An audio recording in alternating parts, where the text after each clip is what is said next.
Hello class, good morning. Hindi cities के काव्यखंड के दौरान में हम पाठ 17 कविता बच्चे काम पर जा रहे हैं का अध्ययन कर रहे हैं। और कविता के लेखक का नाम है राजेश जोशी। राजेश जोशी जी इस सदी के प्रमुख कवियों में से एक माने जाते हैं और ये सामाजिक चेतना से जुड़े हुए कवि हैं। सामाजिक सरोकारों पर लिखते हैं। इनकी भाषा बहुत सरल है। इनकी भाषा में स्थानीय पुट भी मिलता है और ये वास्तविकता को उघाड़ कर रख देते हैं, मतलब वास्तविकता सबके सामने लेकर के आ, आ, आते हैं और अपनी कविताओं के माध्यम से पाठक को सोचने पर मजबूर कर देते हैं। हमने देखा कि बच्चे काम पर जा रहे हैं कविता के अंदर उन्होंने आर्थिक साधनों के चलते, आर्थिक मतलब समस्याओं के चलते बाल श्रम जो कर रहे हैं बच्चे, तो उसके ऊपर इन्होंने पुरजोर खंडन किया है। उन्हें लगता है कि पैसा कमाना जरूरी है, लेकिन बच्चों की पढ़ाई और बच्चों के भविष्य से ज़्यादा जरूरी नहीं है। पहले बच्चों को पढ़ाया लिखाया जाना चाहिए, उसके बाद में ही काम पर भेजा जाना चाहिए। हमने इसी कविता के पहले पैरे में कोहरे से ढकी सड़क पर बच्चे काम पर जा रहे हैं, ये वाला पैरा पढ़ा था। इसमें से बहुत सारे प्रश्नोत्तर आज हम इसके प्रश्नोत्तर करेंगे। तो प्रश्नोत्तर हमारे सामने आए उससे पहले मैं आपको रिवाइज करवा रही हूँ कि कोहरे से ढकी सड़क पर बच्चे काम पर जा रहे हैं, सुबह सुबह बच्चे काम पर जा रहे हैं। हमारे समय की सबसे भयानक पंक्ति है ये। भयानक है, इसे विवरण की तरह लिखा जाना चाहिए।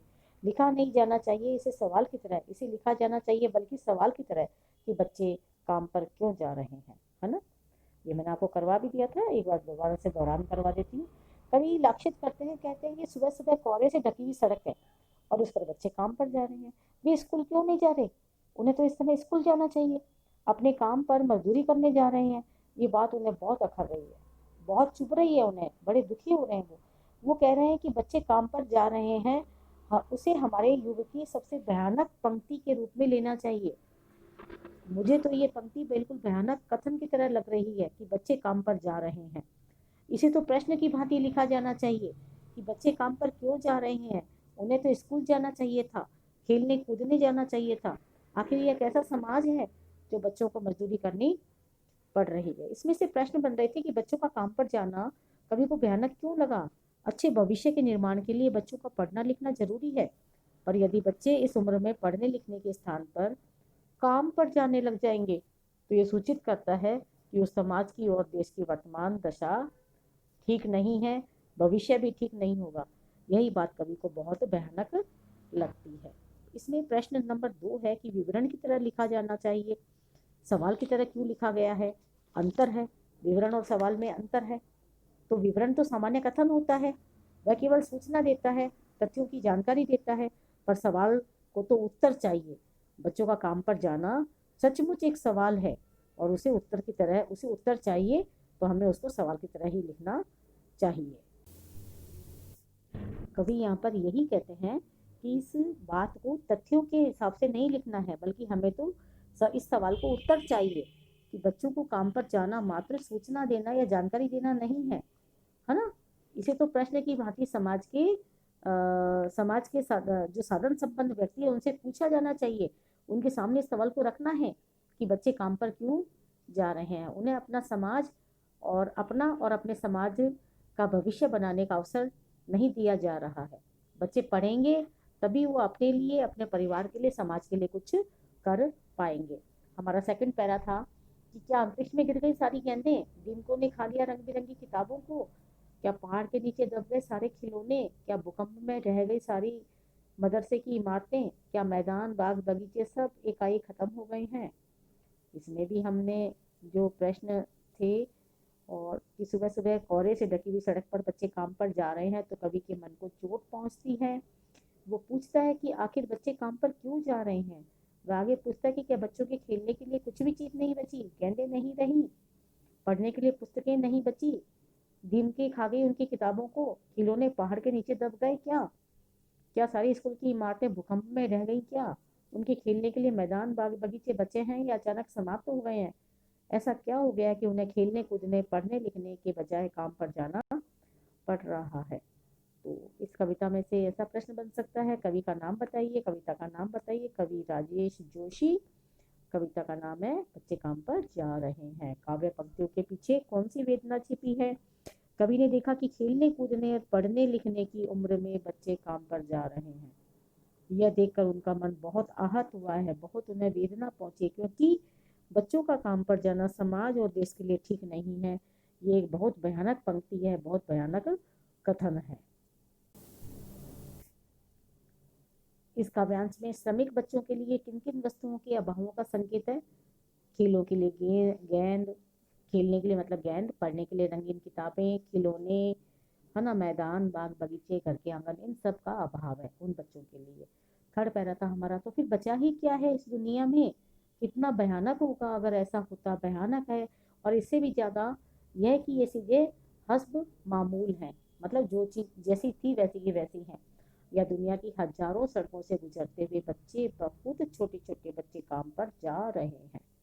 हस्ब मामूल सदा की भांति है, सब कुछ वैसा का वैसा ही है। कभी कहते हैं कि बच्चे यदि मजदूरी करने काम पर जा रहे हैं तो इसका अर्थ है कि दुनिया में खिलौने, पुस्तकें, पाठशालाएं, मैदान सब नष्ट हो चुके हैं। बच्चों के लिए उपयोगी चीजें हैं वो रही ही नहीं, दुनिया में कुछ बचा ही नहीं। यदि ऐसा हो जाता तो कोई कुछ न बचता तो बड़ी भयानक बात नहीं होती।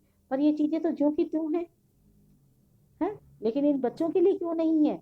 सब चीजें जो की त्यों है, लेकिन इन बच्चों के लिए क्यों नहीं है? और यह भी भयानक बात है। और इन सब सुविधाओं के होते हुए भी दुनिया की हजारों सड़कों पर अनेक देश में गरीब बच्चे काम पर जा रहे हैं। यह एक चिंता का विषय है, बहुत चिंतनीय समस्या है। प्रश्न बनते हैं कि फिर बचा ही क्या है इस दुनिया में? आशय स्पष्ट कीजिए। यदि बच्चों के काम की चीजें, गेंदे, पुस्तक, खिलौने, सब मैदान नष्ट हो जाएं तो दुनिया में नहीं बचेगा, कुछ नहीं बचेगा। क्योंकि वो इन्हीं में से वो भावी पीढ़ी की तैयारी करते हैं। स्वस्थ नागरिकों का निर्माण करने के लिए हमें उन्हें पढ़ना और खेलना बहुत जरूरी है। सारी चीजों का हस्व मामूल होना अत्यधिक भयानक क्यों है? सब चीजें होते हुए बच्चों को नहीं मिल रही है, सब चीजें जो कि त्यों है नहीं मिल रही है, इसलिए बहुत भयानक। कभी कह रहे हैं कि यदि दुनिया में बच्चों के काम की चीजें न होती तो भयानक बात होती। पर चीजें हैं, चीजों के होने से भयानकता इसलिए बढ़ जाती है कि दुनिया के असंख्य बच्चों के लिए ये चीजें उपलब्ध नहीं है ना। तो सब बच्चों को मिलनी चाहिए ये चीजें, उन्हें बचपन में काम करना पड़ रहा है, इसलिए चीजों के होने पर उन्हें कोई लाभ नहीं मिल रहा। ये अधिक भयानक है कि उनसे उनका बचपन छीना जा रहा है, और हमें कोई अधिकार नहीं है कि हम किसी बच्चे से उसका बचपन छीने। अब हम कर रहे हैं पाठ के पीछे वाले प्रश्नोत्तर। पहला, कविता की पहली दो पंक्तियों को पढ़ने और विचार करने से आपके मन मस्तिष्क में जो चित्र उभरता है उसे लिखिए। तो शीत ऋतु है, चारों ओर घना कोहरा छाया हुआ है, सड़कों पर हलचल नहीं है, लेकिन फिर भी कुछ बच्चे चहकते हुए स्कूल जा रहे हैं। और उनमें से अधिक बच्चे, उससे ज्यादा कुछ बच्चे तो स्कूल जा रहे हैं और उससे ज्यादा बच्चे सड़क पर काम पर जा रहे हैं, क्योंकि उनकी आर्थिक स्थिति अच्छी नहीं है। वे इतनी अच्छी नहीं है कि वो पढ़ सकें। मजदूरी करना उनके लिए अति आवश्यक है ना। सेकंड नंबर पे है, कवि का मानना है कि बच्चों की काम पर जाने की भयानक बात को विवरण की तरह न लिख करके सवाल के रूप में पूछा जाना चाहिए कि बच्चे काम पर क्यों जा रहे हैं। तो कवि की दृष्टि में उस प्रश्न को के रूप में क्यों पूछा जाना चाहिए? विवरण सामान्य कथन होता है, सूचना की जानकारी देता है, जो विशेष प्रभाव पैदा नहीं करता। विवरण को लोग पढ़कर भुला देते हैं या सुनकर अनसुना कर देते हैं। इसके विपरीत प्रश्न को उत्तर की अपेक्षा होती है। हमेशा जब प्रश्न पूछा जाता है तो उसके लिए उत्तर चाहिए ही होता है। इसीलिए जब उत्तर चाहिए होता है, इसलिए यह पूछा जाना चाहिए कि ऐसी क्या व्यवस्था है कि बच्चे स्कूल में जाकर मजदूरी करने जा रहे हैं। सुविधा, थर्ड नंबर है, सुविधा और उपकरणों से बच्चे वंचित क्यों हैं? ये बच्चे समाज के दलित शोषित वर्ग के हैं। ये उस वर्ग के बच्चे हैं जो गरीबी की रेखा से नीचे हैं। अपना पेट पालकर जीवित रहने के लिए उनका काम करना जरूरी है। उन्हें मनोरंजन या सुविधा की अपेक्षा दो पैसे कमा लेना ज्यादा जरूरी लगता है। अब चौथा प्रश्न है कि दिन प्रतिदिन के जीवन में हर कोई बच्चों को काम पर ज्यादा देख रहा है, फिर भी उन्हें कुछ अटपटा नहीं लगता। इसकी उदासीनता के क्या कारण हो गए हैं? तो बेटा कई सारे कारण हो गए। एक तो ये कि हम आदी बन गए हैं, हमें आदत पड़ गई है, बच्चे काम कर रहे हैं, सभी पता नहीं गरीब हैं, करना है इनको, इनके पास काम नहीं है, है ना। हम संवेदनहीन हो गए हैं, हमारी संवेदनाएं हैं वो खत्म हो गई हैं, हम स्वार्थी हो गए हैं। वर्ग विषमता में हम अपने वर्ग के प्रति ही सहानुभूति रखते हैं, केवल गरीब तबके के लिए हमारे मन में सहानुभूति नहीं है। हमें यह चेतना ही नहीं है कि बाल मजदूरी सामाजिक अभिशाप है। हम सब कुछ जानते हुए भी हम आंखें बंद कर लेते हैं। आपके शहर में बच्चों को कब कब और कहाँ कहाँ काम करते देखा है? बहुत बार देखा है बेटा, सड़कों पर कचरा उठाते हुए देखा है, प्लास्टिक आदि चुनते हुए देखा है, कूड़े के ढेर में काम की चीजें बीनते हुए देखा है, चौराहे पर लाल बत्तियों पर सामान बेचते हुए देखा है ना। और जो गैराज वगैरह होते हैं वहाँ पे गाड़ियां साफ करते हैं, होटल में ढाबों में बर्तन भी साफ करते हुए देखा है। प्रश्न 6 है, बच्चों का काम पर जाना धरती के एक बड़े हादसे के समान क्यों है? धरती के एक बड़े हादसे के समान इसलिए है क्योंकि किसी भी समाज में यदि बच्चे अनपढ़ और मतलब निरक्षर रह जाएंगे तो वह समाज अपने आप नष्ट हो जाएगा, इसलिए बहुत भयानक कहा गया है। किसी भी समाज में बच्चों का पढ़ा लिखना होना जरूरी है।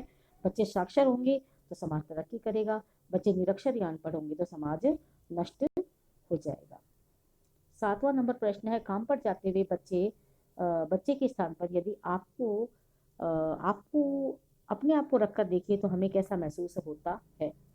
कोहरे से भरी हुई सुबह जब बच्चे स्कूल जाते हैं, उनके माता पिता उन्हें स्वयं स्कूल तक छोड़ने जाते हैं या उन्हें बस में बिठा कर जाते हैं। मेरा भी मन करता है कि मैं किसी स्कूल में पढ़ूं, है ना, रंग बिरंगी किताबें छू कर देखूं, पर मुझे तो कुछ पैसा कमाकर परिवार की आमदनी में अपना योगदान देना पड़ता है। जब बच्चे स्कूल जा रहे होते हैं तो मुझे काम पर जाना पड़ता है। आपके विचार में बच्चों को काम पर क्यों नहीं भेजा जाना चाहिए? क्या उन्हें क्या करने के मौके मिलने चाहिए? बच्चों को अच्छा नागरिक बनाने के लिए काम पर नहीं भेजना जाना चाहिए, उन्हें तो खेलने और पढ़ने का अवसर मिलना चाहिए ताकि वे भविष्य में समर्थ बन सके, अच्छा नागरिक बन सके। और पढ़ेंगे तभी बच्चों के अंदर बेटा संस्कार आते हैं और बच्चों में समझदारी आती है और उन्हें अच्छा करने का मौका मिलता है। सारे प्रश्न उत्तर कॉपी में कर लीजिएगा। Thank you.